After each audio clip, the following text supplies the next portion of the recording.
I want to thank each and every one of you who have made the trip here. We truly appreciate your presence, and we really look forward to the discussions over the coming 2 days. We also have leaders from more than 50 global businesses with us, and I want to thank all of you for everything you do to help create energy security for our countries and our world. And we also have NGOs and civil society groups from around the world who are here with us, who play an important role in ensuring accountability of governments. I also want to pay a specific thank you to the official partners of the summit, Iberdrola, Scottish Power, National Grid, SSE and Urenco. And if I may, I want to also thank the teams at the International Energy Agency and across the UK government who have worked incredibly hard to pull this event together. It is some feat of organisation. And I want, if I may, also to pay a particular tribute to Fatih Birol. Fatih, your leadership of the IEA for more than a decade now has been marked by your commitment to rigour, to values and to multilateral cooperation. And that is why the IEA is so central to the global discussion on energy. And I want to thank you. And perhaps the audience could show our appreciation for Fatih and the work he does.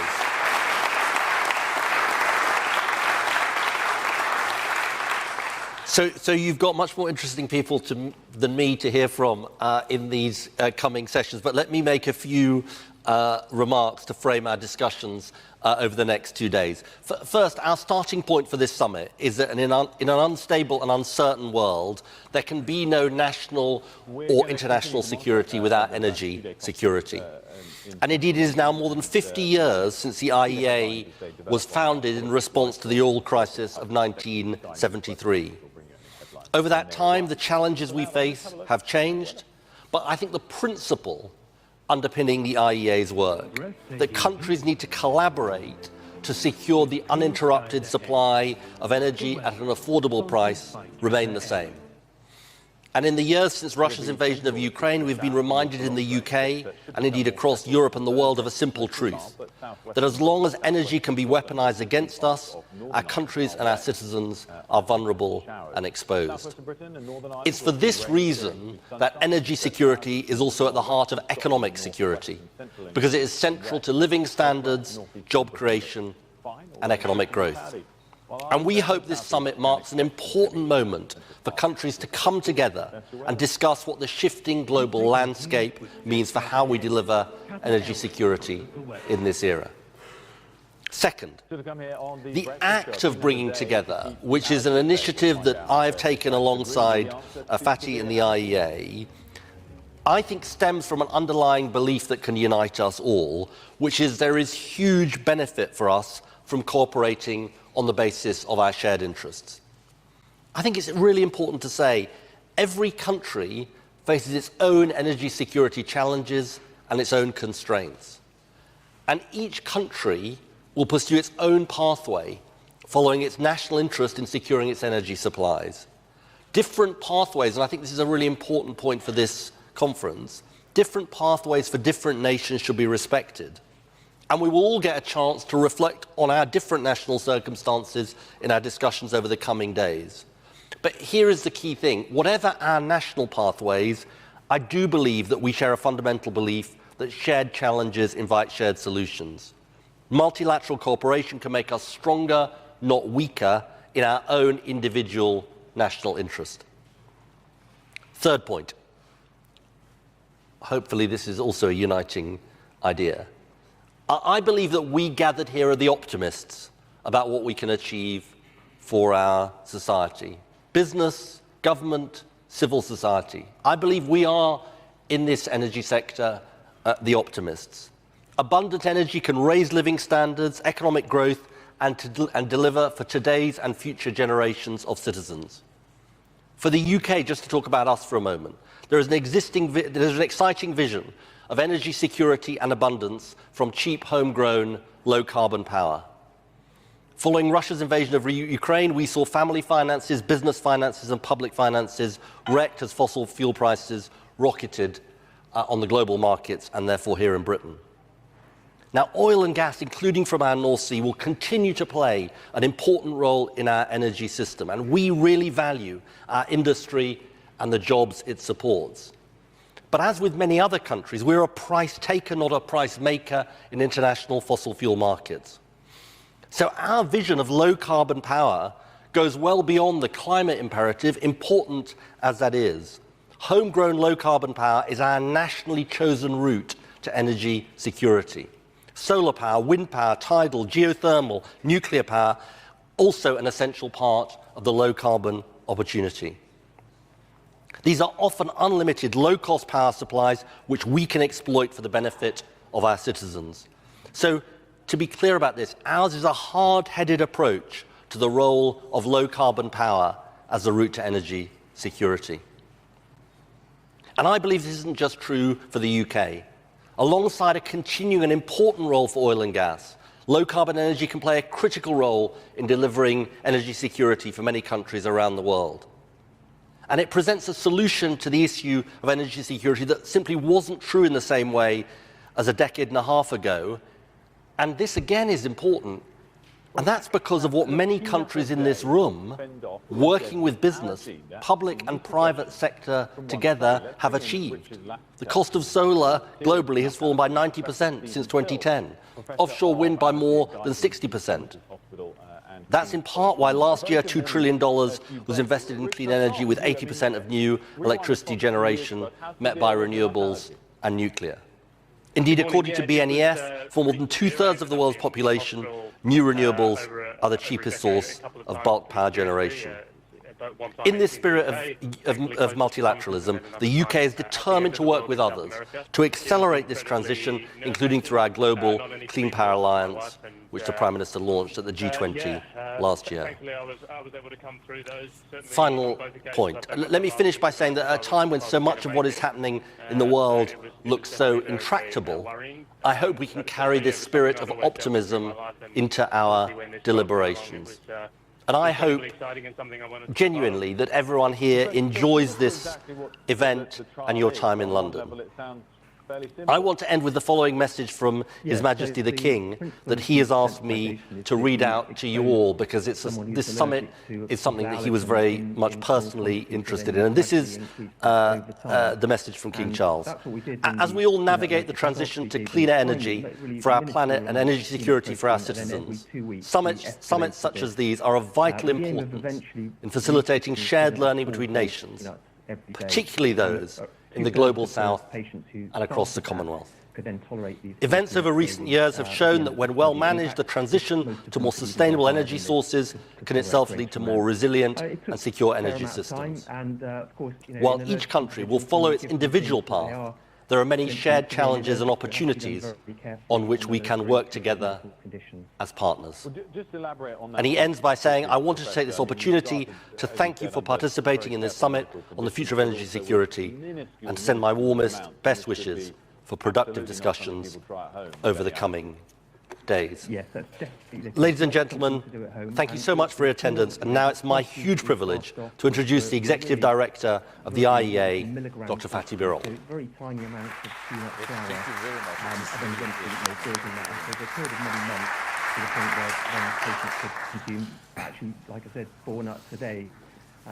So yeah, definitely not something to do at home. It does require... Excellencies, ladies and gentlemen, it is a great pleasure and honor for me to welcome you to the International Summit of the Future of Energy Security in London today.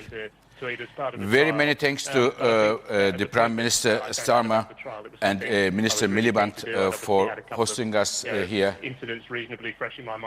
Thank you very much for agreeing to co-host this very important event.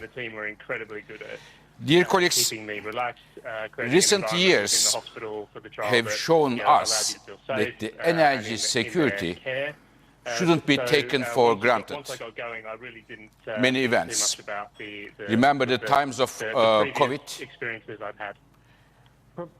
Russia's invasion of Ukraine and resulting issues, energy security issues, So do you mean other types of food allergies, the for example? developments in Middle East, extreme weather events, yes, the principle should be cyber applicable to other attacks food on items. energy But what I would say infrastructure is that different around the foods world, can behave they do differently in remind terms us of, demands regularly that are required that to energy cause security reactions and is how severe the reactions are. So and to do it in looks other like foods, you will really be need to do a trials for crucial those specific issue foods individually. in the global agenda. And in terms of, Richard, what comes next, do you feel like While we you're over this now? acknowledge energy security from these angles to be crucial, there is one issue that I wanted to share with you, a bit forgotten from time to time, namely energy security of the people who have no access to energy today. IEA has been pioneering the very fact that today 750 million people around the world have no access to electricity. More than 2 billion people have no access to clean cooking and using wood, animal waste, agricultural waste for cooking, with huge implications. These are critical issues for the global energy security if you look at it. And of course, in many countries, including in some advanced countries, affordability of energy also appears to be a very important topic. In this context, we thought it is important to bring governments around the world together to discuss on these topics. And last August 2024, we have officially announced that we are organizing such a summit here in London with the great courtesy of the UK government, especially with my colleague, with my friend at Miliband. Dear colleagues, we have, as Mr. Miliband mentioned, we have some 60 governments from all continents. I think this itself is an important statement of how crucial energy security is,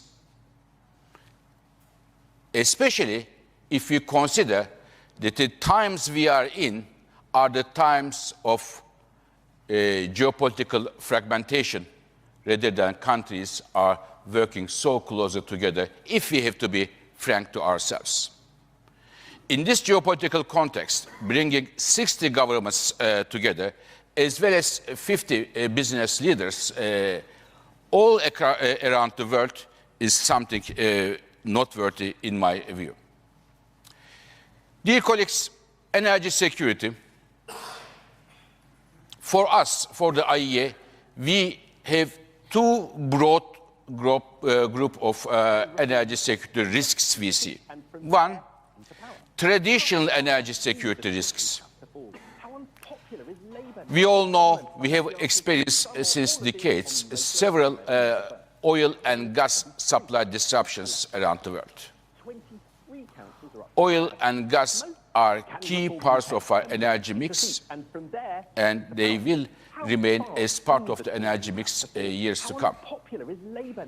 Recent events show us once again how important the oil and gas supply security is. I'll give you two examples. Again, after Russia's invasion of Ukraine, oil markets went through very difficult times. And in order to avoid a major supply disruption, International Energy Agency released oil stocks from its reserves to comfort the markets for the benefit of all. The same applied to natural gas, especially with the European countries. I am sure the Commissioner Dan Jorgensen here with us in the afternoon. We will have President von der Leyen. They will mention IEA and European countries work together to avoid a major energy crisis in Europe, especially the lack of availability of gas as the Russian gas was cut. So this is one part of the energy security risk we see. It is with us, it will be with us. But, dear colleagues, there is another emerging energy security risk, which is coming from the different angle.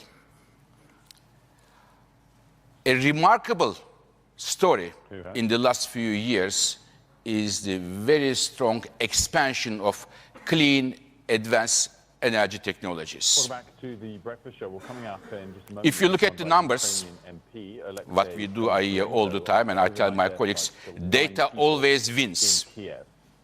Sometimes it takes some time, but at the end it always wins. So when we look at the data, last year, of all power plants installed in the world, about 85% were renewables.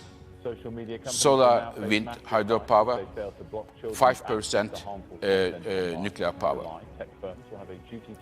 Look at the other angle, transportation sector. We are seeing the big increase of electric cars globally.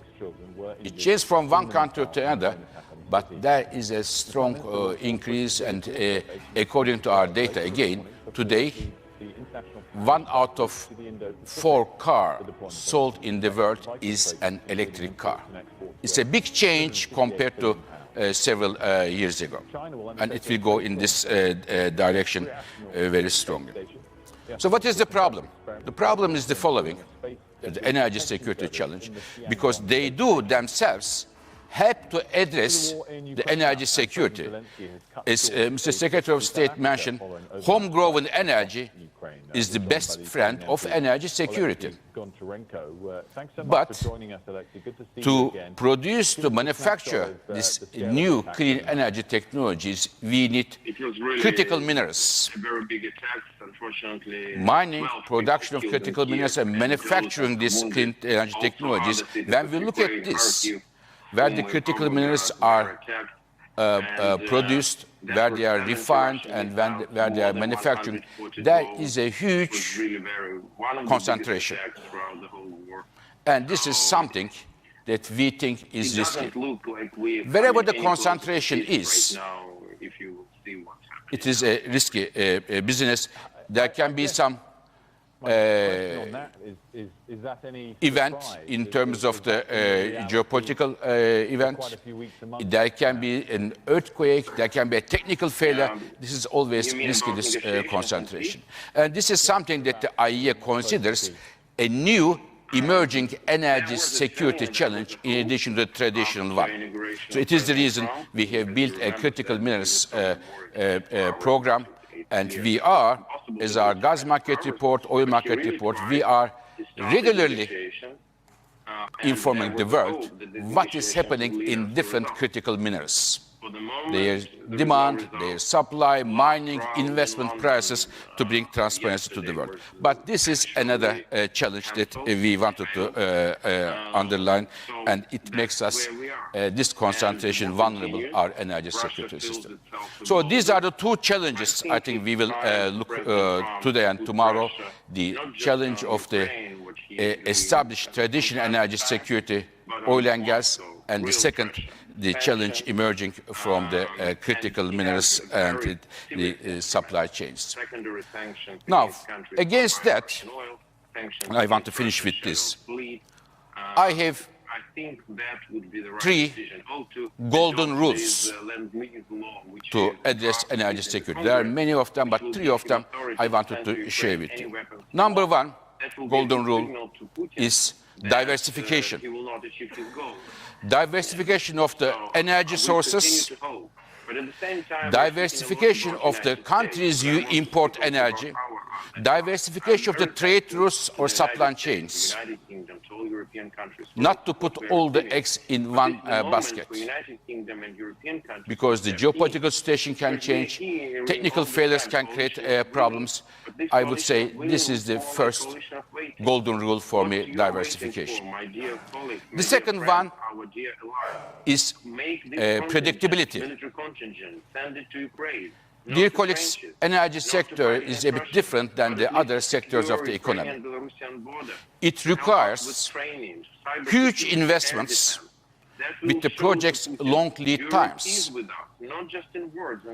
And if the policies are not predictable, they change from one day to another, it creates uncertainty, and as such, it increases the cost of capital. And this is a major problem. And it is a major problem for investors, and the unpredictable economies lead the investors fly away. So this is the second golden rule for me after the diversification predictability. Third and the last is the cooperation. Mr. Miliband mentioned perfectly, and I completely agree. Every country has its own pathway for energy, based on their economies, natural resources, political context, and others. We should understand and respect it. However, dear colleagues, no country, small or big, is an energy island. We are interconnected, interdependent through many ways. Through energy prices, they are international. Through emissions, they are global. Through technological innovation, they are global. We are interconnected. So lasting solutions to energy security, in my view, goes through cooperation.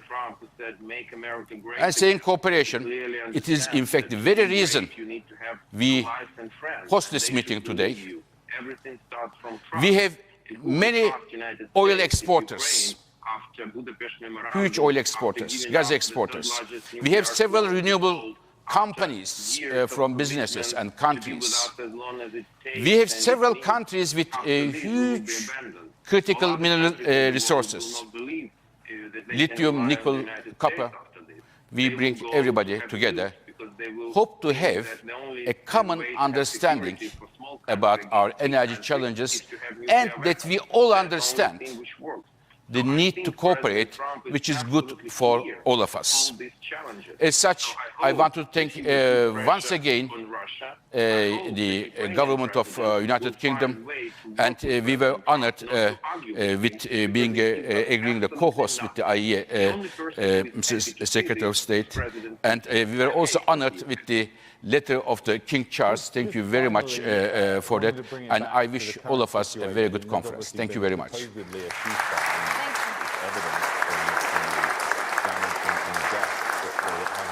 Thank you so much, Dr. Bureau. I'd love now to actually ask our co-chairs to take their seats back in the audience as we move into the first plenary session of the day. So, dear ministers and distinguished guests, we move to the first order of the day. We both have a fast-moving energy sector and a fast-moving world around it. And how do we shape an approach to energy security that is actually fit for now, but also fit for the future? One that ensures that traditional risks are not ignored, but also that new risks and new opportunities are recognized, understood, and also acted upon. So we'll have a little bit more of a holistic approach to what energy security is, from oil and gas security to the age of electricity, critical minerals to technology supply chains, energy access, affordability to economic competitiveness, climate security, cyber security, and beyond. So this in mainly two ways. First, a whole of energy system approach that maps the interconnections and interdependencies, and second, trying to position this energy security in the broader security context. So the objectives of this next session are to share pretty diverse perspectives on the meaning, first of all, of energy security, looking from now into the long term, position energy security with a broader security context, and also discuss some of the possible principles to guide some real concrete energy context. So the session will be composed of two high-level panels, with each complemented by short interventions from the floor. So let's invite the opening panel now to the stage. Please give them a warm welcome, as I do, Her Excellency Ms. Sarah Agason Munoz, the third Deputy Prime Minister and Minister of the Ecological Transition and the Demographic Challenge from Spain. Thank you.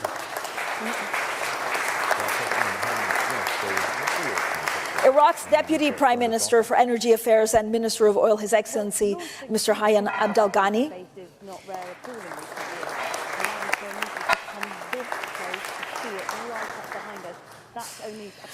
His Excellency Mr. Karim Badawi, Minister of Petroleum and Mineral Resources of Egypt.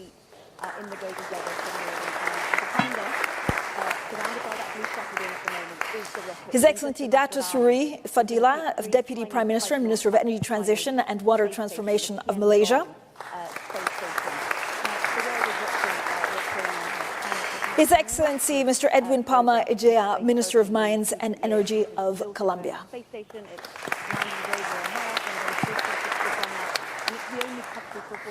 So thank you all for joining us. I'm looking forward to all of your insights and the panel. So Deputy Prime Minister, let me start with you. Spain has set these ambitious targets to reduce energy dependence, increasing the share of renewables. So how do you go about ensuring this coherent system-wide approach, given all the challenges that could also bring up? Cheering, waving flags, chanting that China is number one. It's enormously proud of what China's space program has achieved for people here. But people, of course, across the world will be watching. This is a clear example on how you were mentioning, both of you, how important is multilateral cooperation. This is a clear example of multilateral cooperation. So, indeed, in Spain, from the very beginning, we've been working hard in order to deliver high standards with clear goals and policies. And what we want is to ensure just and inclusive transition. And the reality that we are facing, our example, is that sustainability, security, and competitiveness are not a trilemma, are a clear opportunity in my country, in Spain. And I would like just to make real this opportunity. There are like 5 main pillars I would like to mention. Probably I will need one day to explain what we are doing in Spain, but 5 main pillars will be. We have anticipation and planning. This is one of the main issues we need to have. The second one is holistic approach. As Fatih Birol was mentioning, we have different threats, different elements that we need to address. So we need to have this holistic approach. The third one is cooperation at European level, but also globally. And social dimension for us has been very important and part of a success story in my country. And lastly, but it's also very important, innovation. And going to the first building block, that is the planning and anticipation, means certainty for investors, certainty for the civil society, means preparedness, means also anticipation in order to maximize all the full potential of this transition. And for that reason, we put in place the planning with short, medium, and long run. So we have the vision for 2030 and 2050, and with core elements like renewable energy. This is one of the core elements in our strategy, of course, but also energy efficiency, new vectors that will be needed in order to fulfill this decarbonization in 2050, which is a clear goal in Europe and globally. And of course, all those elements are very important for energy security in my country. And this is about planning, but the holistic approach is addressing different elements, as were mentioned before, like critical raw materials, technologies, resilient infrastructures. We also think how is the link between energy, electricity at affordable prices and industry. So we put in place all those elements together. The third element, which is EU collaboration and global collaboration, is very important. We are under the fantastic umbrella of the European Union. Here is the Commissioner. And we work side by side with our EU colleagues and the European Commission. We have regulation, actions, measures, but we have something that is very powerful, that is solidarity among ourselves. And that's very important. And again, globally, I think it's very important to find trust partners globally for diversification that was mentioned as well. And one important element I just want to stress now is the social dimension. Social dimension means broad participation with all stakeholders, with business sector and civil society. We also have a just transition strategy. We put in place one specific element that, for me, it's part of the success story that we have in Spain, is that we make a socio-economic impact of all the planning and measures. That means that we know what is the impact in job creation, in equality, in economic growth, in health benefits. So we analyze those co-benefits in order to deliver our strategy. And just one minor message, not minor, important one, but the last one, I think we are in a very important momentum where all energy transition needs to be aligned with science and needs to be aligned with 1.5 degrees. Thank you. Thank you so much. Thank you, Minister. I'm sorry to rush everyone. We're tight for time, so it's only a couple of minutes and then we'll get back. Let's now turn to the Deputy Prime Minister of Iraq. Your Excellency, of course, the energy sector has been central to Iraq, providing vital revenues. Now with rising temperatures, that's stressing the system. There's increased demand for energy for cooling. How is Iraq looking to balance this changing equation of energy? Been announced in response to the consultation period following the online safety bill implementation and method. السلام عليكم ورحمة الله وبركاته. بسم الله الرحمن الرحيم. Facebook has responded. موضوع التحول في الطاقة نفسه يحتاج حقيقة إلى طاقة في مجالات التعدين والإنتاج وبناء الوصول الطاقة الجديدة.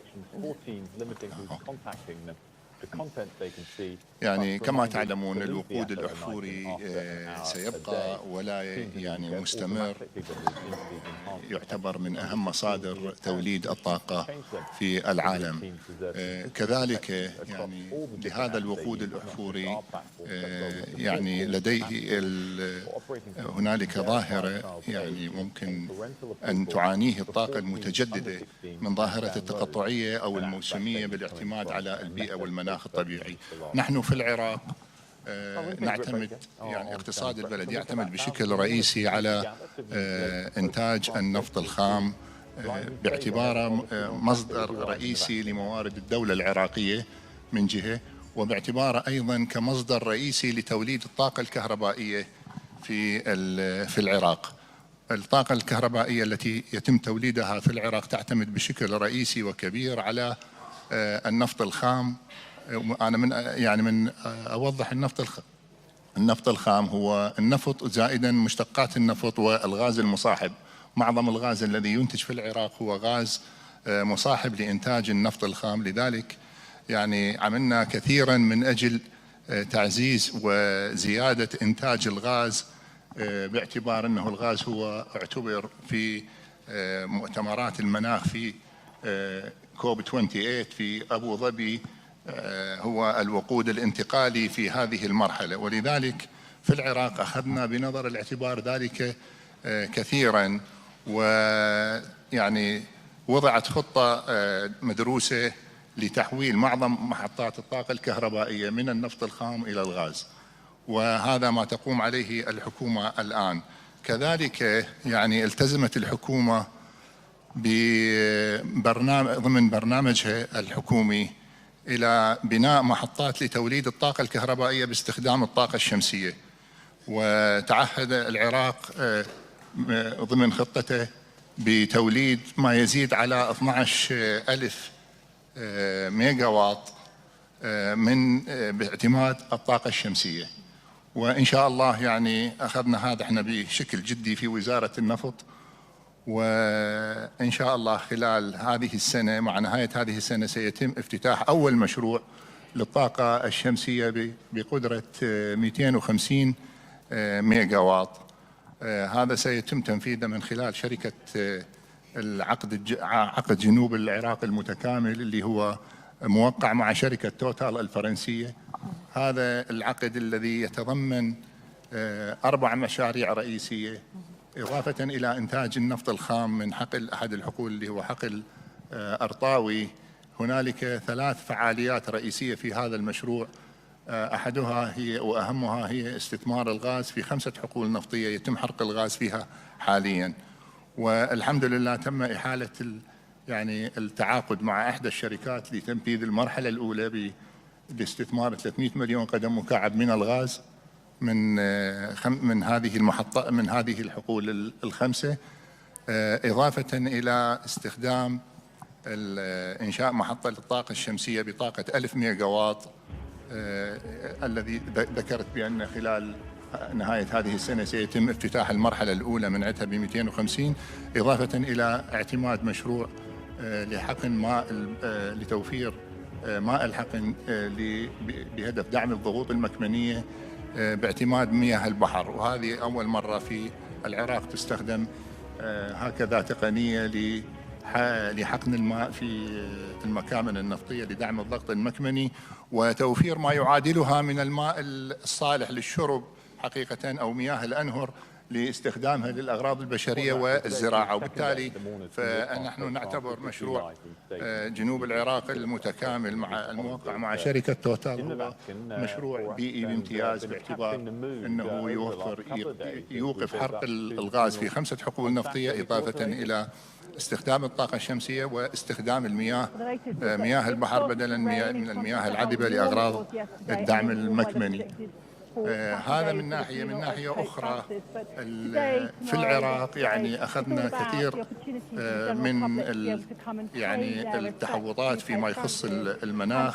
ما فرض على العراق في مؤتمر باريس تخفيض الانبعاثات الحرارية بنسبة 2%، ولكن الحمد لله يعني استطاع العراق أن يحقق ذلك خلال فترة أقل من 2 سنين، وإن شاء الله مع الفترة التي وضعت للعراق لتخفيض هذه النسبة اللي هي في 2030 سيتم تخفيض الانبعاثات الحرارية بنسبة تزيد على 23% إن شاء الله من خلال المشاريع التي وقعت لذلك إن شاء الله.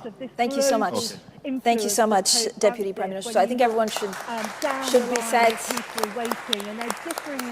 with translation, and also a reminder that you should have a microphone actually next to you. Now, turning to Mr. Badawi, Your Excellency, you're approaching a 1-year anniversary in office with many advances and changes in the energy scene. Can you please highlight the Egypt oil and gas sector strategy to support the future energy security, but also being conscious about environmental and climate constraints? And you have a couple of minutes. Thank you very much, and thank you, Dr. Fadir, for the invitation, for being here, and thank you for the co-chair, your esteemed, Minister, for hosting the event here. So first of all, it's a great pleasure, great honor to be with such esteemed, panelists today. So it's a great honor. So for Egypt, really, you will see that the theme is really all about, energy, security, energy partnership, collaboration. And also, what I firmly believe in is how do we work together to unlock, all the subsurface potential for the benefit, of our partners, for their shareholders, and for our people, at the same time. And that is all about a win-win, value proposition.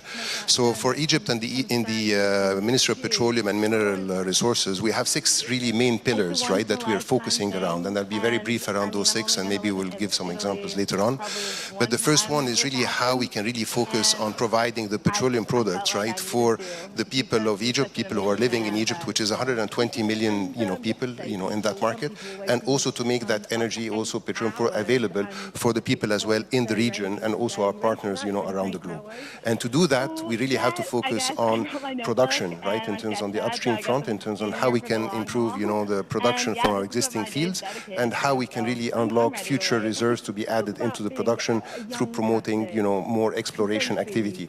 And this is really, we are focused in terms on how do we make that happen by helping our partners. And I always tell to our partners to help us, help us, and how we can really unlock leveraging technology, how we can unlock having the right, fiscal regime, how we can have the right economics, which actually work for our partners, for their shareholders, and hence really for unlocking that subsurface potential. The second key pillar for us is how do we really unlock the potential from all the infrastructure which exists in Egypt in the petrochemical sector, in the refinery sector, in also our export of gas terminals, sector.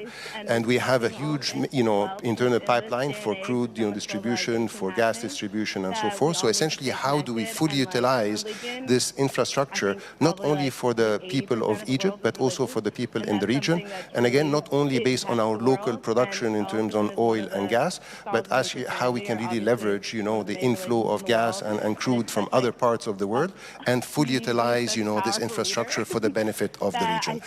Then the third element is really on the mineral front, and this was also explained today as one of the key elements in terms on risks and potential for the future. So the mining sector is a sector that we're really focusing on, how we can unlock that full potential by really making, Egypt investable and, and very attractive to be able to unlock that potential. Today it's only 1% of the GDP. We want to make it 5-6%, and we're actively working on that through regulatory framework, predictability, infrastructure.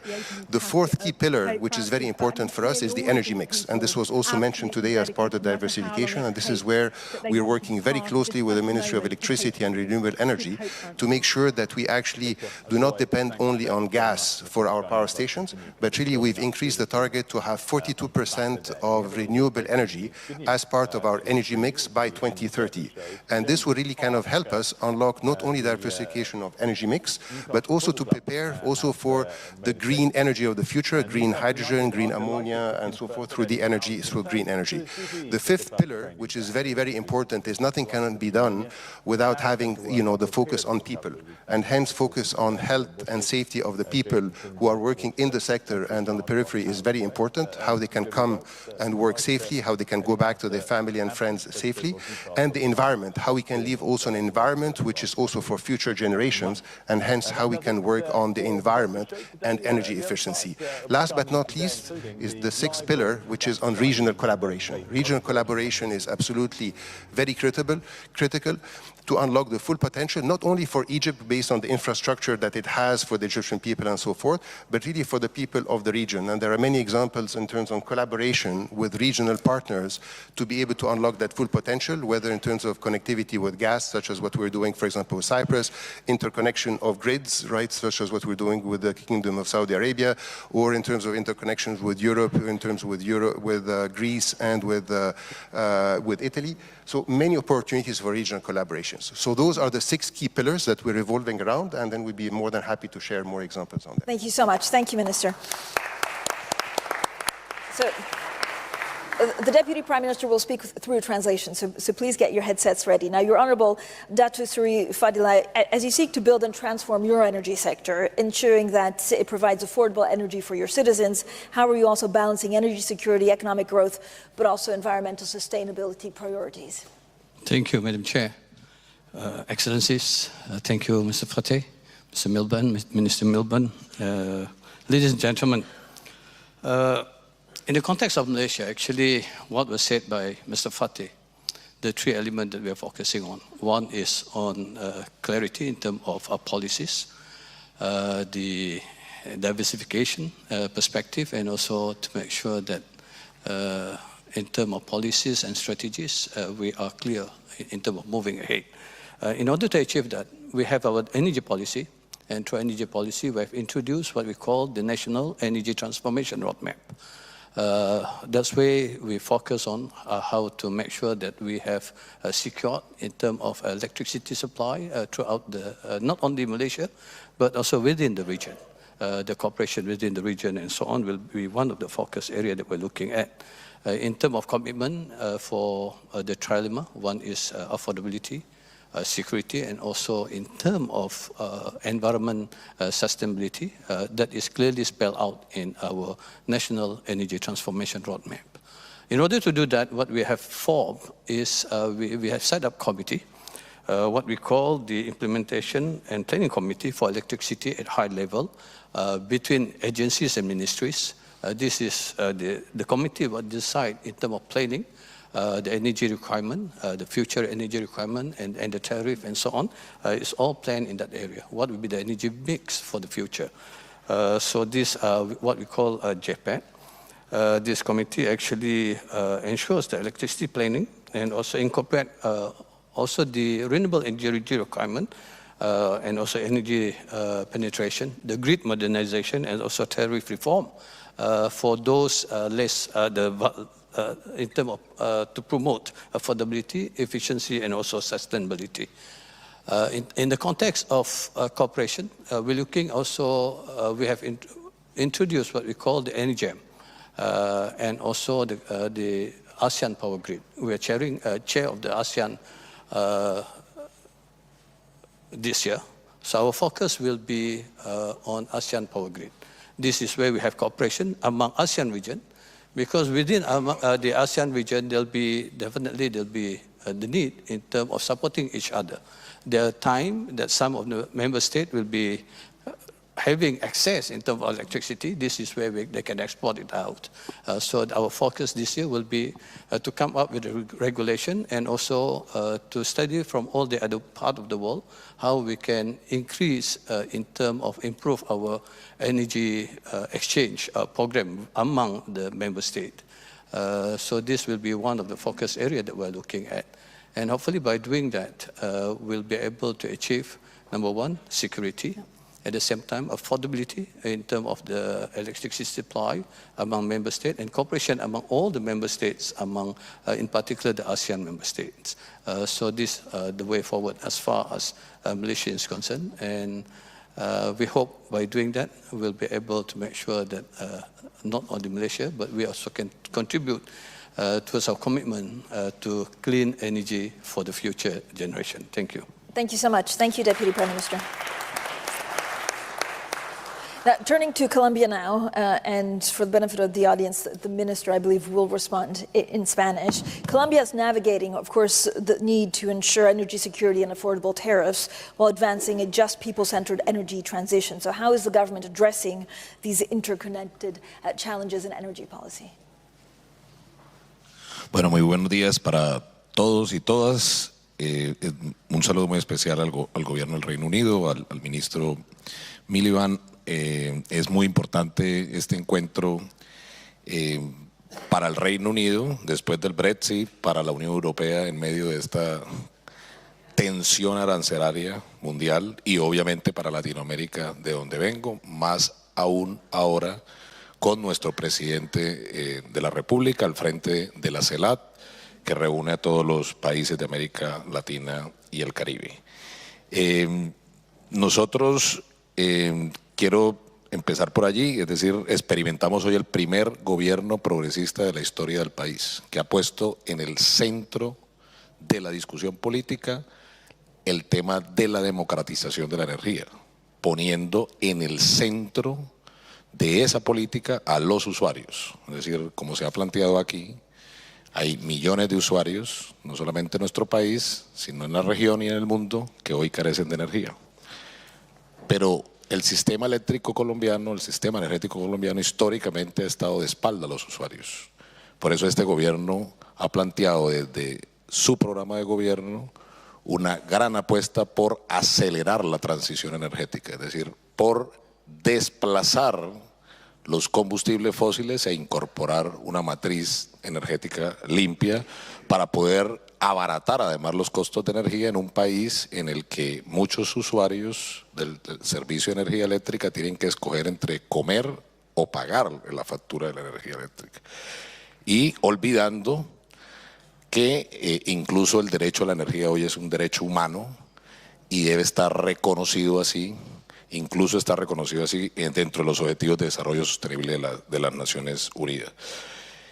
Quiero también señalar, como se sabe, Colombia está en el corazón de Latinoamérica, es decir, en el centro de Latinoamérica, y es una gran potencialidad, como lo ha señalado también nuestro presidente, para desatar grandes cantidades de energías renovables, de energías limpias. Tenemos grandes potencialidades alrededor del agua, alrededor del aire, alrededor del sol y también de minerales estratégicos, como aquí se ha señalado, para profundizar en la transición energética. Entonces, en medio de esta convulsión mundial, quiero señalarles, Colombia como corazón de Latinoamérica es el futuro, incluso para el Reino Unido y para la Unión Europea, insisto, en medio de esta convulsión política que se ha desatado hoy en el mundo y que obviamente atraviesa los temas de energía, porque como lo ha señalado también y lo señaló ahorita nuestro presidente al recibir la presidencia de la CELAC, el tema energético, el tema de la interconexión, el tema de la conectividad entre países, que aquí se ha puesto de presente, está atravesado por un factor fundamental y la cooperación. Solos los países, encerrándose los países, no vamos a solucionar los problemas de la seguridad energética en el mundo. Tiene que haber cooperación, solidaridad, unidad. Y por eso quiero invitarles a que miren a Colombia y miren a Latinoamérica como esa gran potencialidad para desarrollar grandes cantidades de energía limpia, para desarrollar no solamente la descarbonización del norte del mundo, sino también para una gran economía alrededor de la economía verde, de la economía alrededor de la transición energética. Muchísimas gracias. Thank you so much.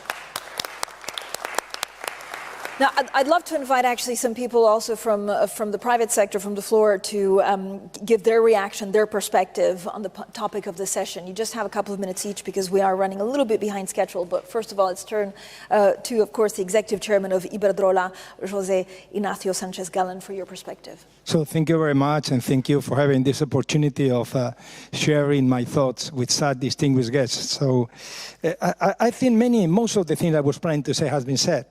So, but I would like to reinforce some message. The first one is the electrification is unstoppable. So today, electrification, in these normal words, means energy security and means national security. And I insist, it's not my word. His word has been said by the Secretary of Energy of the United States in the recent summit in CETA Week in Houston. And why? Major inventions in the second half of the 20th century are electricals. So the dependence of electricity in our lives every time is more and more.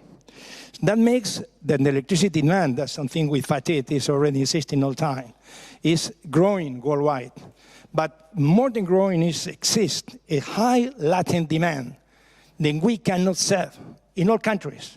And we cannot serve because we need more networks infrastructure. So that is worldwide. I think we've been, for years, I think we've been involved in this sector for 25 years. We've been already making this energy transition, transforming our coal and oil power plant into renewables for many years. But I think it's not enough power. It's needed grids, it's needed networks to already take this electricity. So we have to invest much, much more in transmission and distribution networks to provide access to these new consumption drivers. Drivers, who has been mentioned, electric vehicles, heat pumps, data centers, etc., etc., etc. And also, of course, we need more power. So, but not power, which kind of power? Is very good when I've already heard today. Each country or region have to use with priority their own resources. So to maximize their energy independence which means energy security. And to improve their competitiveness and to take already, to make in a better manner as possible to minimize emissions. So I think that requires massive investment. So to mobilize this massive investment, we require, has been said as well, a predictable regulatory frameworks. I think the unpredictability or unstable regulatory frameworks means more cost, means not attractiveness for the capital to be invested. We need the legislation not only to accelerate permitting. I think you are doing very good things here in this country for trying to accelerate this process, but as well to avoid litigation. So it's not enough permitting, it's to make the legislation in a manner where the litigation will be avoided, because that delay all the process of construction.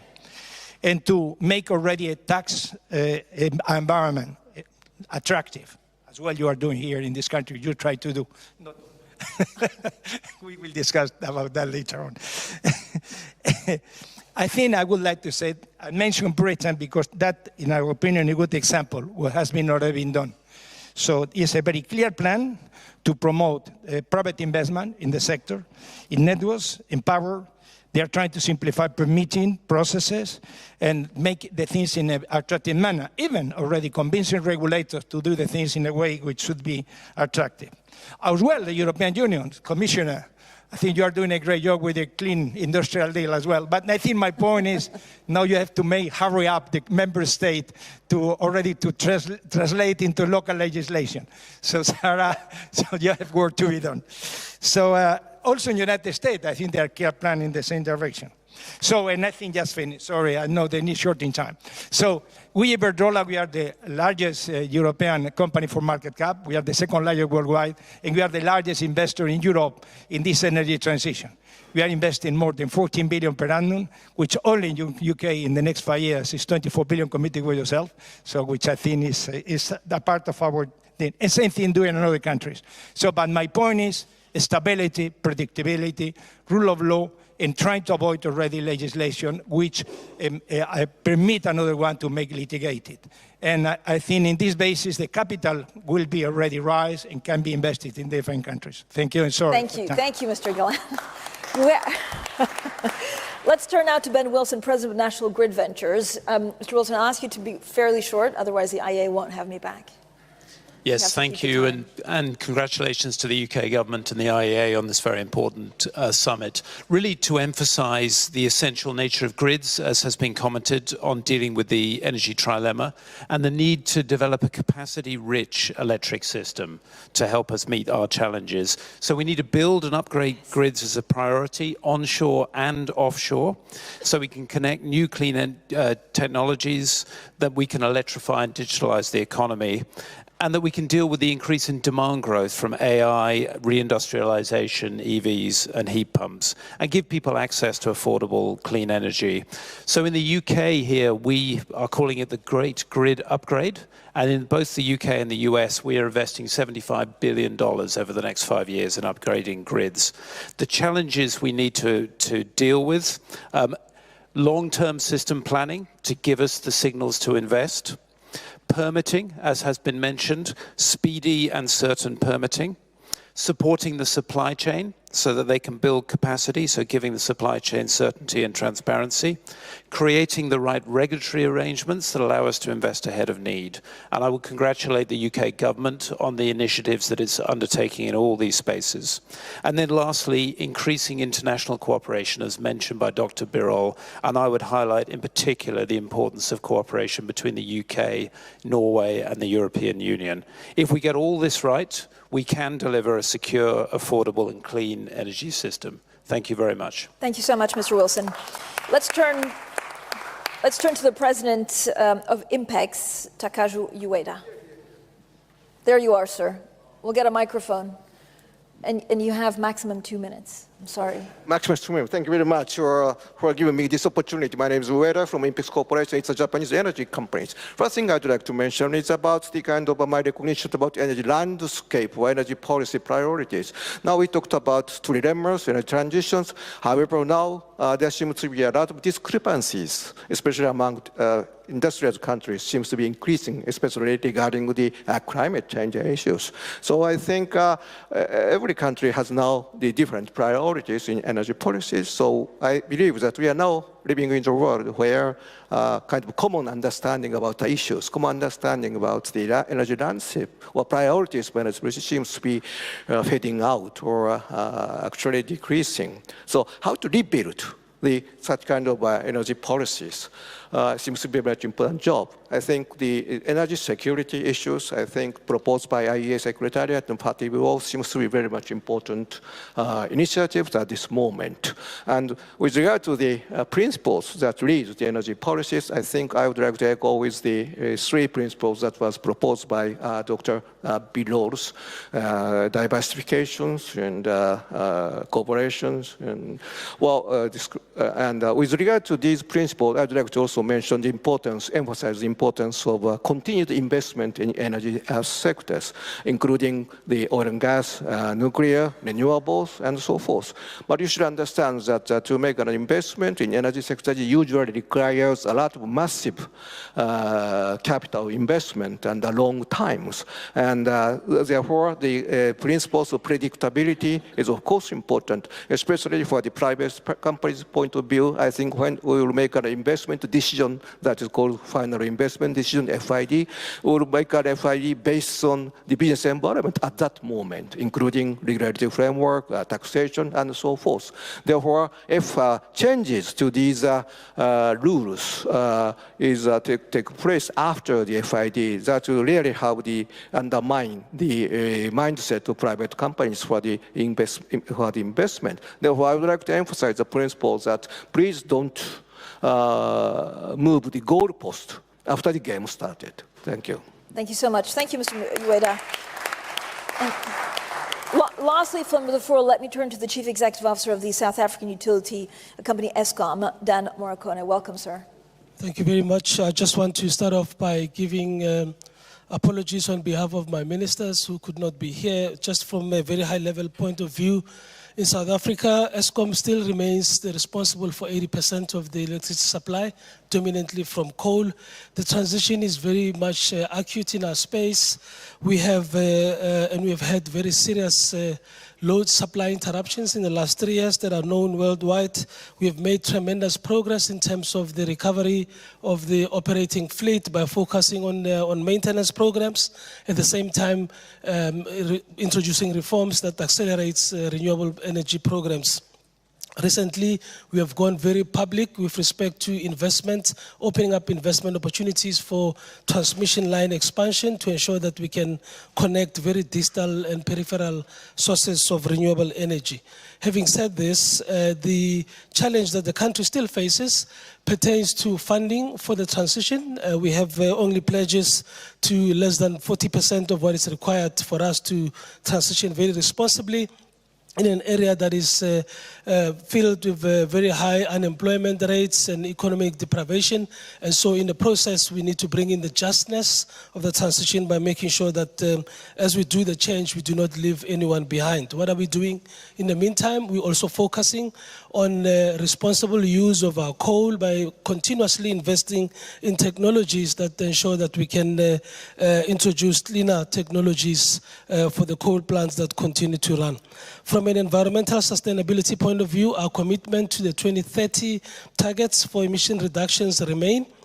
We've chosen a pathway that is different from what was initially anticipated, and this is very consistent that each and every of the countries will have a pathway that is talking to the realities of its origins. There are some interests, economic interests at heart here that we need to balance with aspects of responsible production of energy. From an accessibility point of view, South Africa has some 5% to go still for universal access, and our thinking is to really drive for this by utilization of off-grid solutions and also making sure that in the process we achieve both access and also environmentally cleaner technologies. Yeah, thank you very much.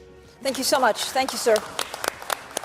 So this session is also almost coming to an end. I know there'll be much more detailed discussions a little bit later on, but really a final word in 20 seconds each, on 25 seconds each, on what your biggest hope for this summit, actually. It's almost like a call for action. So I think with this meeting, all of us together, we can think about how creating the right conditions we can provide what we think we are having in Spain. We are delivering, we are becoming a renewable superpower economy, and that is very important. So I hope that today we can have more superpower countries coming into this pathway. Thank you. Thank you. Deputy Prime Minister.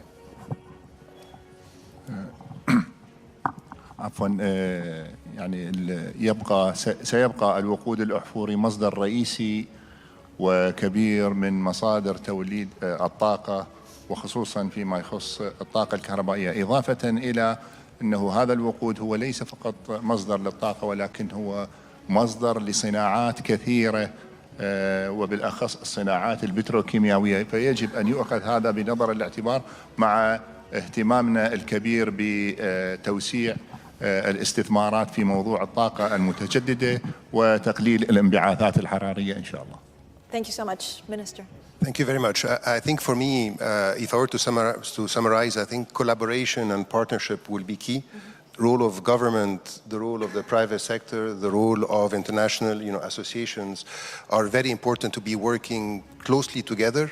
And I will take the words actually of Dr. Fatiha that numbers talk. I'm a firm believer in that, and even in terms of, from a government perspective, in terms of putting policies, in terms of fiscal regimes which are attractive for investors, and in terms on how we can work, whether in bilateral relations with other countries or with regional partners.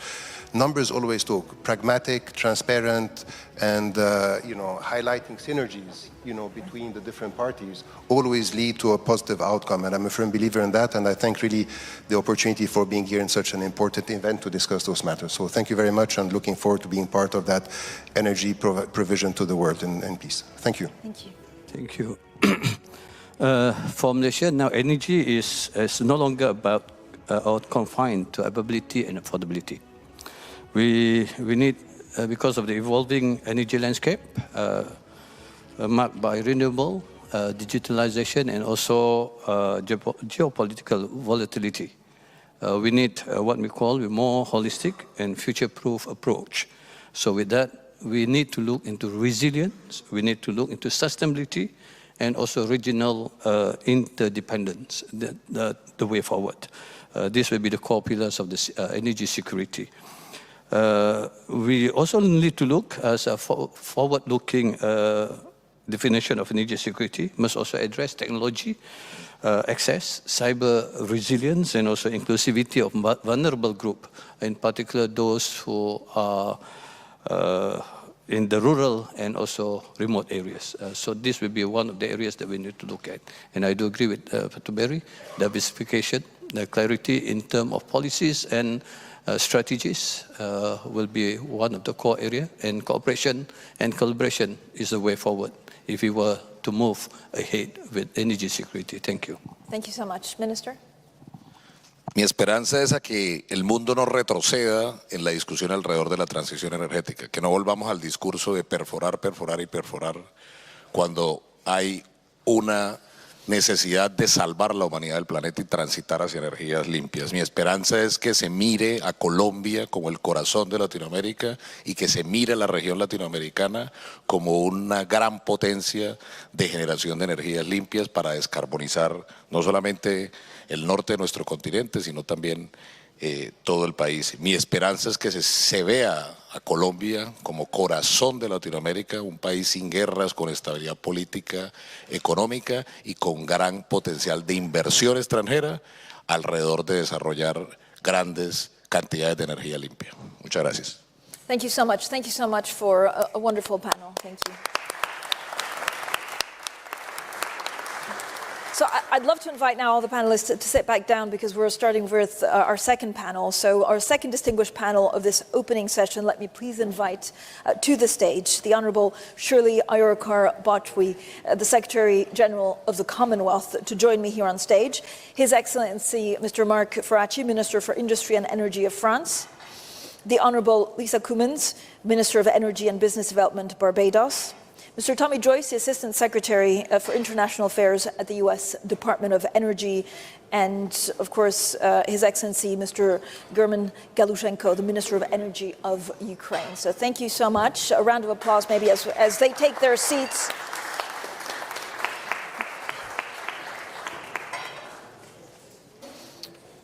We're just waiting for the water glasses to be replenished. Look, our first panel really focused on this whole of energy system approach to energy security, the interaction across fuels and parts of the energy system overall from different national and regional perspectives. Now we move on to the whole of security approach, namely how do we position and understand energy security into this broader energy security context, one that may include economic security, but also national security, food security, climate security, digital security, and beyond. So what are the broader aspects in general of energy security within the security world that we need to ensure to make sure that everything is considered and how best we achieve what we need? So let us start with the Secretary General. As we know, the Commonwealth has a very diverse range of more than 50 countries. When you come together to discuss energy issues, what are the main priorities and how do you fit them all in to the broader Commonwealth agenda? 3 minutes. Yeah, 3 minutes to start off, and I think the microphone should be on. Yes. Thank you very much. Excellencies, honorable ministers, ladies and gentlemen. Let me thank Secretary Miliband and Dr. Birol for convening this important summit, and I'm grateful for the opportunity to contribute. Our subject could not be more important to me, to our Commonwealth family, and our shared future. Energy security is vital and it's complex. It's not simply about supply and demand. It's about resilience. It's about fairness. The Commonwealth, with 56 member states across every continent and ocean, lives this complexity every day. From energy-rich nations to small island developing states, from fast-growing economies to those still striving for universal energy access, we represent the full spectrum of the global energy story. Commonwealth's great strength and beauty lies in its combination of diversity and unity. And our heads of government have made their shared energy ambition clear. Our energy systems must be more secure, more sustainable, and more equitable. At the heart of this ambition is the recognition that energy is not just a commodity. It is the lifeblood of development. It powers our schools, our hospitals, enables innovation and industry, and opens the door to opportunity for millions. Yet today, perhaps more than ever, that lifeblood is threatened by geopolitical shocks, by climate change, by fractured supply chains and unequal access to technology and finance. And too often, the response to these threats has deepened inequalities rather than resolve them. Each one of us here knows that energy security must go hand in hand with climate action. And our clean energy transition must be a just one. It must deliver jobs, resilience, and prosperity in every region, not just a few. To achieve this, we need three things. First, a global commitment to cooperation over competition. True energy security is collective. No country is secure while others are left behind. Second, investment in people as much as in projects, building skills, technology, partnerships, and governance systems to empower nations to shape their own energy futures. This requires innovative approaches, including to financing. And third, a shared resolve to close the access gap so that energy security is not a privilege for some, but a guarantee for all. And I call this inclusive resilience. And it's a principle that can guide us in building a safer, cleaner, and fairer energy future for everybody. So thank you, and I look forward to the conversations. Thank you so much, Secretary General. Let's now turn to Minister Ferracci of France. Minister, what key factors must be considered to ensure that there are efforts, of course, for secure energy supplies, but also that enhances industrial strength and long-term economic performance? Thank you very much. And one, thank you to Secretary Miliband and Dr. Birol for organizing this event. This is very, very important. Well, energy security is essential to our daily lives, essential to our economies, essential to our sovereignty. And what we discover right now is that the dependence to energy import in Europe is probably one of the greatest vulnerabilities we have. And in the scope of the competitiveness agenda, the autonomy challenges, Europe's fighting for its energy security appears to be one of the greatest challenges we have. What we see is that energy supply is used as a weapon. This is what we see right now. It's very clear in the light of the Russian aggression of Ukraine, with the deliberate disruption of gas trade. It's very clear when we see growing trade tensions on energy or on clean technologies. Gas trade is used as a bargain on global trade. Unfair trade practices are used to gain market dominance on clean technologies. So energy security is becoming a geopolitical tool, and Europe, because I think of this problem as a European, cannot ignore this and cannot play along the rules of a previous age. We need a European doctrine on energy security, fit for the 21st century. And I think that this doctrine should address two issues. The first one is the issue of fossil fuels. As long as we remain massively dependent on fossil fuels, there will be no energy security for Europe. And I want to state this very clearly. We need to accelerate the phasing out of imported energy, and this means decarbonization and electrification. Decarbonization is not only a matter for fighting climate change, it's obviously very important, and France supports an increased effort at the European level for the 10 years of the Paris Agreement, but it's also a matter for job creation on clean industries. It's a matter for security. So we need to be less dependent. And electrification is also key. This is not a new story in France. In the oil crisis in the 70s, we launched a very big electrification plan with the construction of 13 nuclear plants. And we are facing similar challenges right now. And I think that we should have similar approaches, similar responses. The European Commission will be presenting its Repower Europe initiative in early May, and France expects this initiative to be a very ambitious plan to cut gas consumption at the European level. So we need some sort of a European Marshall Plan for electrification, and I hope that we will be able to deliver it. And the second and last issue is clean technologies.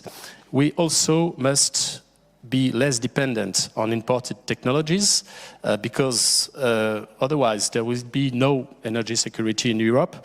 We need to accelerate the strategic autonomy on clean technologies, and this actually is very much in line with the Draghi report and its recommendations.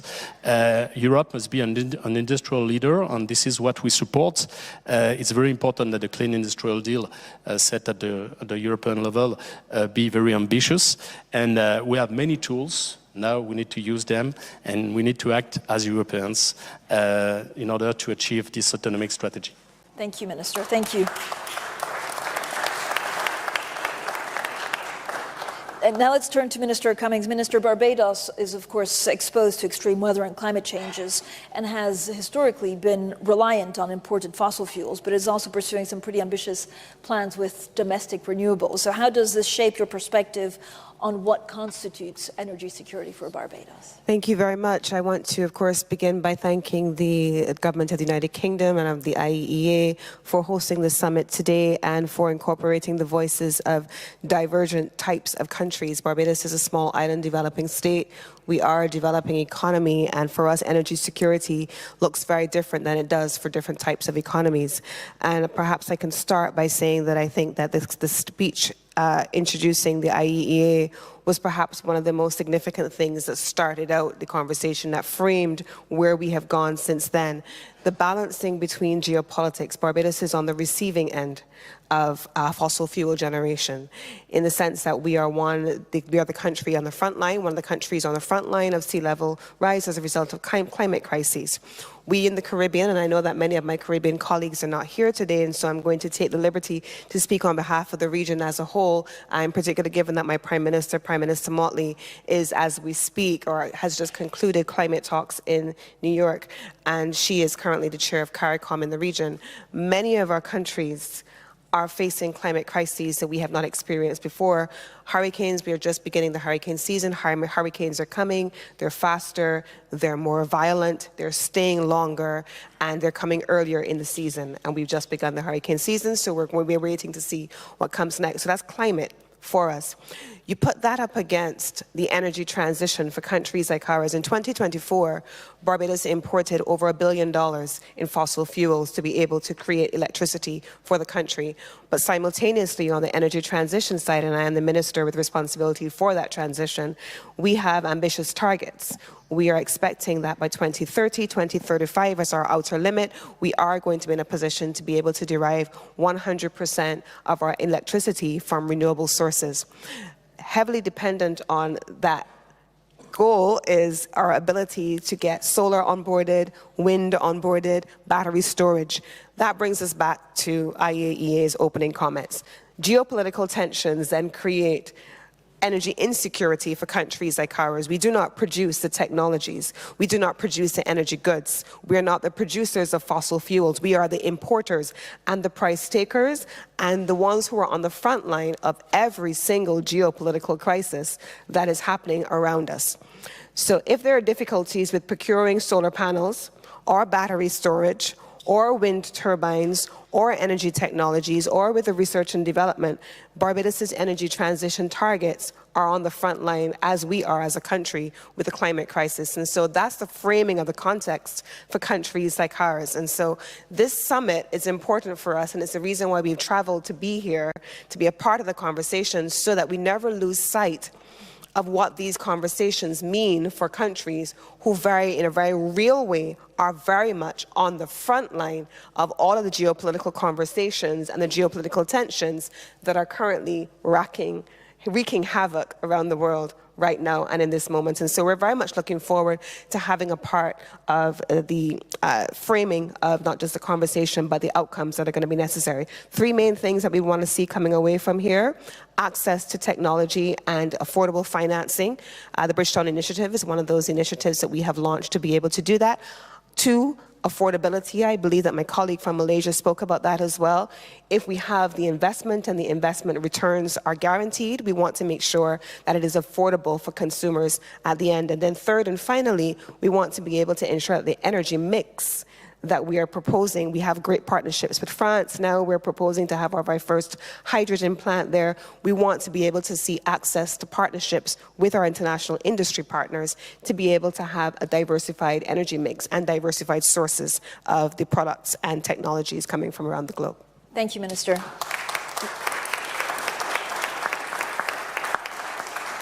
Now, for the U.S. perspective with Mr. Joyce, prior to coming into office, the U.S. Energy Secretary, Wright, had highlighted the role of energy in bettering human lives, advocating for tackling energy poverty, and made the link between access to modern energy and progressing various forms of human development. How does that fit in with the current U.S. energy security priority? Thanks, Francine, and thank you to the United Kingdom and the IEA for hosting this important event. Distinguished colleagues, there is no national or economic security without energy security. And energy security is not possible without access to secure, affordable, and reliable access to energy. Why? Because energy is essential to absolutely everything that we do. It's the one industry that undergirds all of the others. We know a highly energized society raises people out of poverty and brings health, wealth, and opportunity wherever it's found in abundance. And when and where their energy is scarce or restricted, humans suffer. Unfortunately, the focus during the last administration was on climate politics and policies leading to that scarcity. These policies have been embraced by many, not just in the United States, and harm human lives.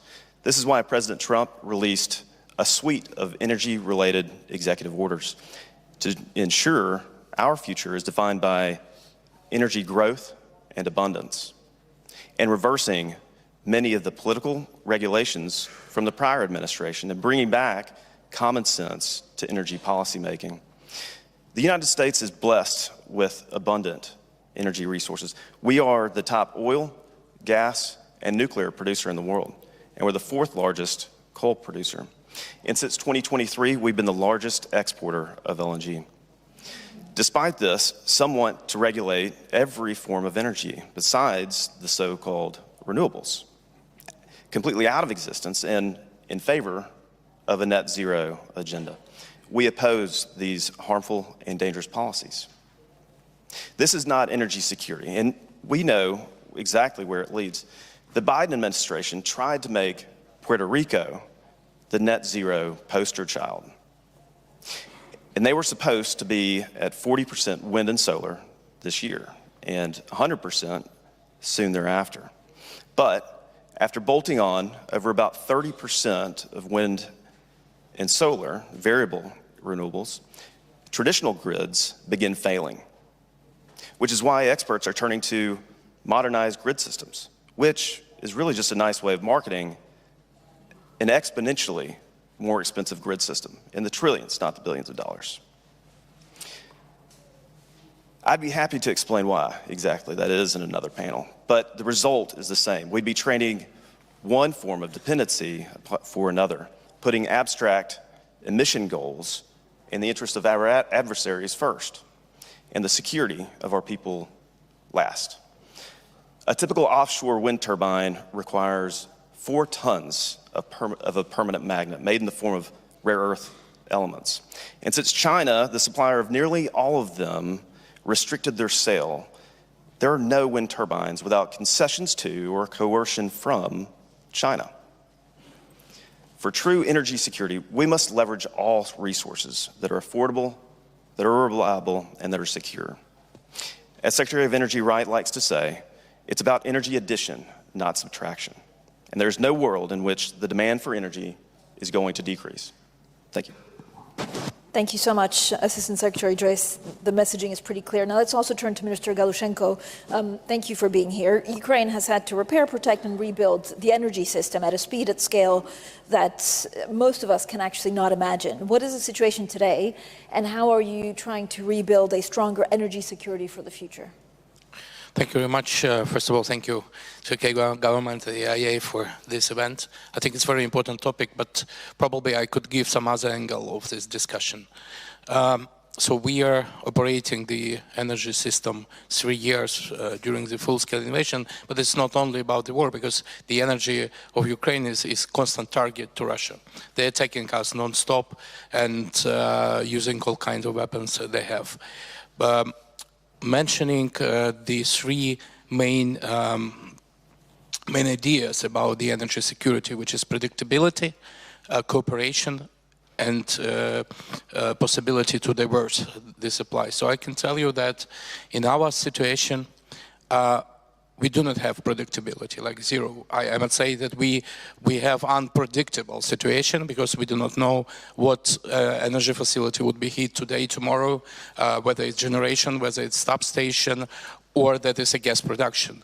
And all figures which we calculated as like an idea to provide the energy security, unfortunately, they doesn't work in our situation. But what is very important that without the two other points, cooperation and possibility to diverse supply, we won't be able to survive. So we managed to survive in unpredictable situation, but without diversification of supply, it's almost impossible. And I think it's very important also to get this feeling that you should live in diversification of supplies. It not should be some emergency situation when you run for some other resources of supply. So that should be one of the key ideas for, all of us, to have the diversification in supplies, all resources which we need for the energy. The cooperation, that is what we need to survive, because we have a great example, I think, because 3 hours before the full-scale invasion, we were disconnected from Russia and Belarus grids. And the cooperation which we had with our partners allowed us to be connected in 21 days to European energy system, and it's really provide us the possibility to have this energy security and security of supply and reserves in case of attacks, which we use all the times.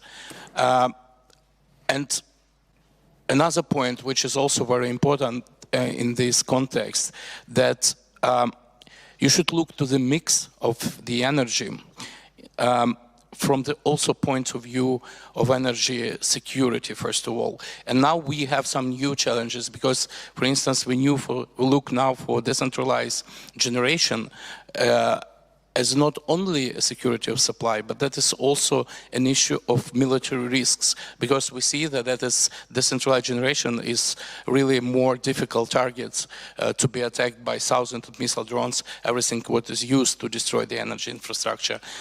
And one thing which is also important, and that's, I think that's, we have to understand that the energy security is very expensive task. We should know that we should not save money on energy security, because you know, sometimes you could calculate these figures and think whether you need to spend money on some additional resources or for some interconnectors on something which brings more strength and resilience to the system. Yes, it's a very expensive task, but we have here first should be the security of supply, and security of supply to the people, to the industry, to be sure that the country would go on. Thank you. Thank you. Thank you, Minister. Thank you to all of our panelists.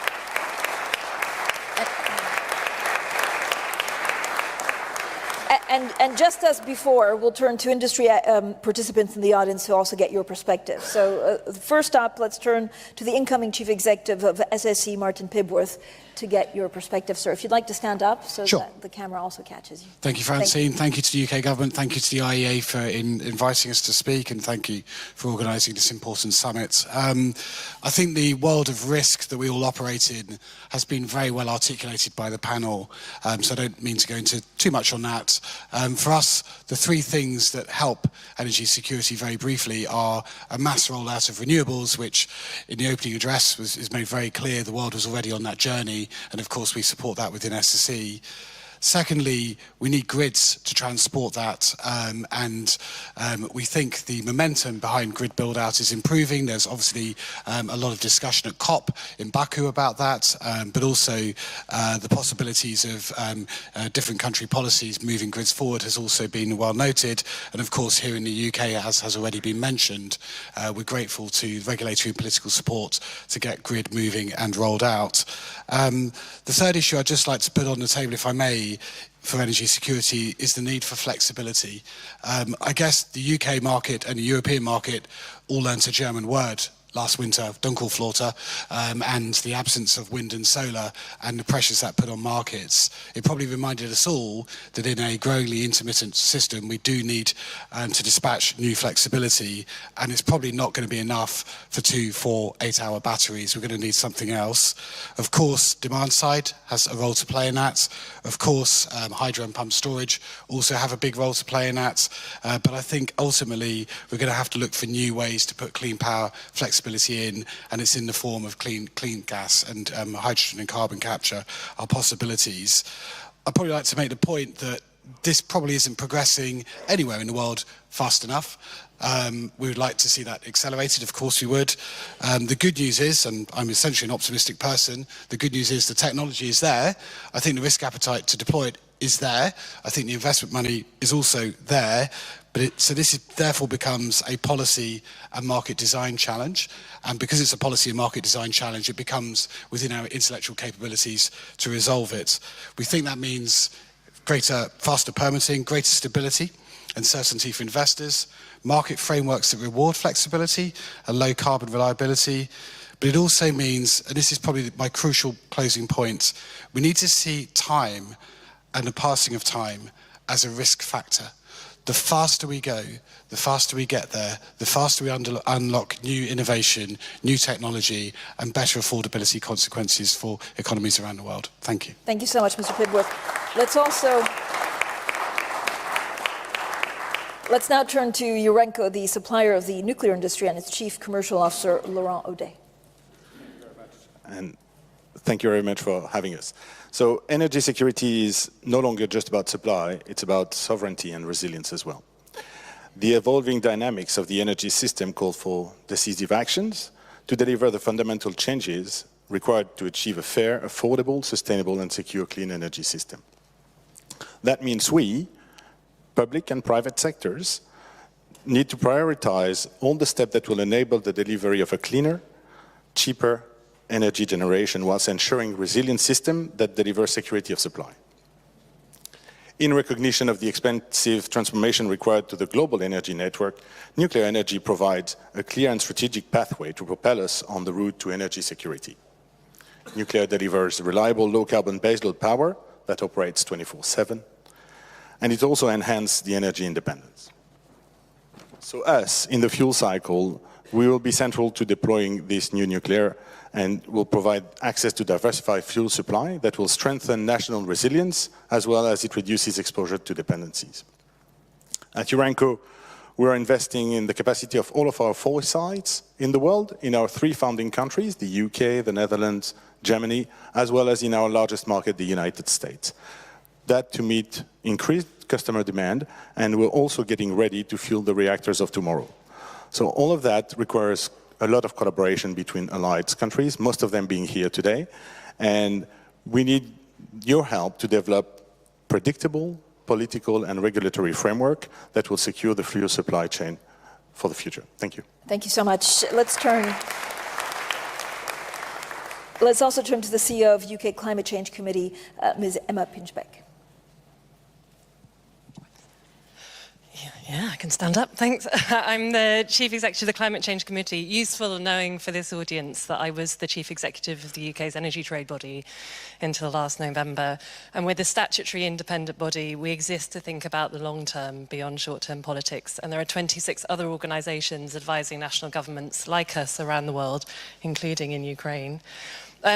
Energy is obviously critical to delivering on our international climate commitments. We have just said we think 60% of UK emissions reduction to 2040 depends on electrification in the UK. But the good news is that we also said that we think that system is the cheapest for the UK and it will insulate the UK economy for future fossil fuel price volatility. In other words, it's also good for national security. We also look right across the economy. So we know that the energy transition underpins wider security. For example, we cannot produce more food in the UK without greenhouses that are cheap to heat. We cannot build more factories in the UK without grid connections and cheap energy prices. So it's really right to focus on immediate security challenges, everything people have said, short-term affordability, energy access, certainly the risk around new global supply chains, new commodities, critical minerals, and recent political and geopolitical instability. But I think our plea would also be to think about security in the longer term and to take Martin's point, to allow flexibility in that. We are going to need to bring forward new technologies, some of which we're not sure about, for example, long-duration storage, carbon capture, synthetic fuels, or flexibility. We've got AI coming through and new industries, and we're not sure what the demand profiles for those will be. We have the impacts of climate change, which we know will impact our infrastructure, but to what degree is still uncertain. And so it's necessary, we would say, to think about energy security for today's challenges, for this decade, but also for the 2040s and beyond. Thanks. Thank you so much. Now, final comment from the floor. The CEO of Equinor, Mr. Anders Opedal.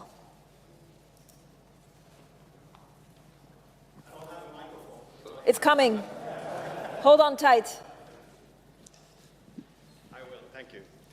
Thank you. And first of all, thank you, Mr. Miliband and Fatih Birol for inviting for this event. I'm the CEO of Equinor. We are the largest energy provider to Europe, particularly natural gas, and we're working really hard every day together with the Norwegian government and other energy providers in Norway to ensure that Norway is a safe and reliable provider of energy to Europe. I became COO of this company during COVID. And at that time, most of the energy discussion and energy system discussion was about decarbonization, and the cost of capital was really low. But already then, we saw some signs of underinvestment also in oil and gas, which was supercharged when we had the invasion in Ukraine. Now the cost of capital and the supply chain, all the cost is going up. So we see that the transformation of the energy system will be a little bit more costly. So what are the challenges I see that what we need to solve for solving the energy trilemma? Well, we do see an increasing polarization over energy policies. Different technologies are having different pros and cons, and there are different views on different technologies. We see cost increases, particularly cost of capital, but also on the supply chain. And we also know that the new energy over time needs to have a lower CO2 carbon footprint. So from my perspectives, what would I like to see? Well, I would like to see broad political compromises around technologies in the energy system. Because as a long-term investors, and we investing around $12 to $13 billion in energy projects around the world every year, and with polarization, then that will limit predictability for our investments. The second point I would like to make is pragmatism. Here in UK, for every dollar we invest in oil and gas, we also invest $2 into renewables, CCS, gas to power, etc. But I do think that this dollar of investments in oil and gas is also needed both in Europe and UK to ensure that we have a balanced energy transition. To sum up, broad political compromises over the energy transition and pragmatism to ensure a balanced energy transition. That is what I see is needed going forward. Thank you. Thank you so much.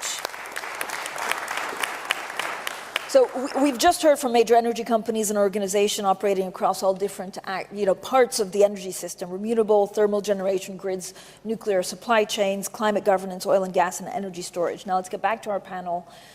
We do have a couple of minutes, so you have about a minute each. If you could push, Secretary General, for one priority or one outcome that you want to see from this summit, something concrete, to make sure that our approach to ensuring energy security is better in the future than it is today, what would that be? Thank you very much. Let me say that one thing we should never lose sight of is the fact that energy security is about people. It's about the well-being of people. And for me, serving the 2.7 billion Commonwealth population, it's about education, it's about healthcare, it's about industry, it's about job creation. And therefore, when consumer countries and the private sector go into countries to provide energy security, they need to ensure that they do not leave these countries without development. And we see a lot where minerals are extracted and yet there's no development for these countries and they remain insecure energy-wise. Access is important. Affordability is also extremely important. And we must ensure that we have the people-centered approach to everything that we do, especially the private sector, and I know there are a lot of them here. We need to be very responsible and ensure that we leave no one behind, because it is about people and not about technology and not about infrastructure. Thank you so much. Thank you. Minister. Yeah, I quite agree. Very much agree. I think that our priority should be to achieve energy security through dispatchable energy mix. We need some complementarity. I think that complementarity is a key word, complementarity between energies. And if I should illustrate this with the French example, we have a strategy in order to achieve energy security, which is based on mainly renewables and nuclear. It's very important to achieve this complementarity because nuclear energy is key to provide affordable baseload production to the system, and it also reduces system costs, and it provides services to the whole network. In the long term, we will need more nuclear power. In the short term, we also need more renewable. That is the base, the core of our strategy. Renewables are essential because they provide electricity at a very competitive cost right now and in the short term. So this complementarity is essential, and I think that it gives predictability if we achieve some planification. And our whole strategy is based on an exercise of planification, which will be published in the next few weeks for the years to come. I think that we need to conclude to act very quickly, and this has been said. We need to achieve technology gains and all sorts of results, but we need to act very quickly with a long-term vision. Thank you so much, Minister. Your priority for this summit in 1 minute. Minister Cummings, yes. I'd like for us to walk away from here at the end of this summit with some clarity on how technology advances and technology innovations could benefit small island developing states and developing economies that are not the originators of the technology. Our colleague, when he spoke just now, he talked about becoming COO of the company during COVID. During COVID, many of the countries in Secretary General ComSec, we had the African Medical Services Platform, where countries in the Caribbean and in Africa, the developing world, developed a platform that allowed for countries that were on the front line at the time of the pandemic to be able to have access to therapeutics and medical equipment. Energy security for our country now requires us to partner with the developed partners, with industry, with the technology implementers and the technology developers to be able to ensure that small island developing states and developing countries have access to the technology and the innovations that help us to achieve energy security. Thank you so much, Assistant Secretary. Yeah, thank you. So my hope for this summit is that when we're defining energy security, first, we remember God's golden rule, and that is that we should love our neighbor as ourselves. And that there are still 7 billion people out there that don't have what you have. They don't experience rooms like this. And that we should do our best to get out of their way and to let them lift themselves out of poverty, especially through affordable energy and access to financing through multilateral institutions like the World Bank. That we also realize that energy abundance results in prosperity for our people, and it results in peace abroad. That there are adversaries out there, and we need to protect our critical infrastructure from malign actors, stabilize our grids, and prepare to operate through a disruption. And this is a quote from the DNI 2025 threat assessment.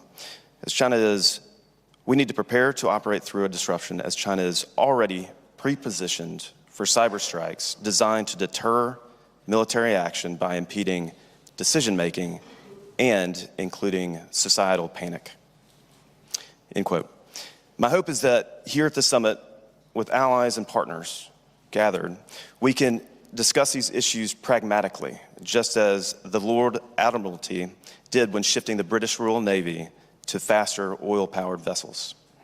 We too can shape a future for energy security that is honest about the world's growing energy needs, not focused on net zero politics, nor does it restrict energy financing for developing countries in need of growth. And it doesn't burden energy producers with ESG policies. Because ultimately, energy security isn't the responsibility of any one of us, but it's the responsibility of all of us here gathered in this room. We all must be ready to take the actions needed to ensure the prosperity and peace that comes with the bounty of secure, affordable, and reliable access to energy. Thank you. Thank you. Minister Galushenko. I just think about several points. First of all, of course, very important that when you have the access to the energy or you have affordable prices, the energy system should be resilient as it is separately from the access to the resources. And that is, we feel it's, and of course it's about the people, because we had one day, it was 23rd of November 22, when we almost have the total blackout of the country after another massive attack to the energy infrastructure. And of course, you could imagine when people are living without electricity supply for days. And that is really a challenge, of course, to understand that the resilience of the system is also very important from the other aspects, like how you protect or how you ensure that this operate in some extraordinary conditions. But one thing which is also very important to mention concerning the energy security, that is cyber security in the energy, because what we had in Ukraine before each massive attacks to the energy infrastructure, we had 1 week or a week before very heavy cyber attacks to the energy infrastructure, which aim to destroy the system before the attacks of the weapon.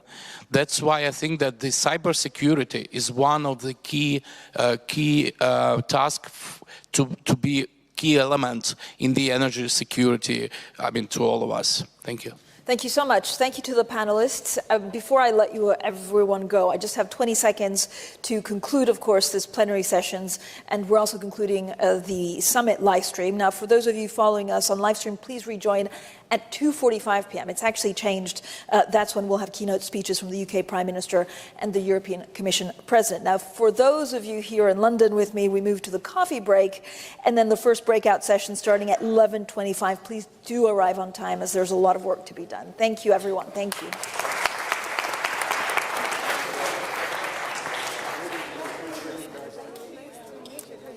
Thank you both.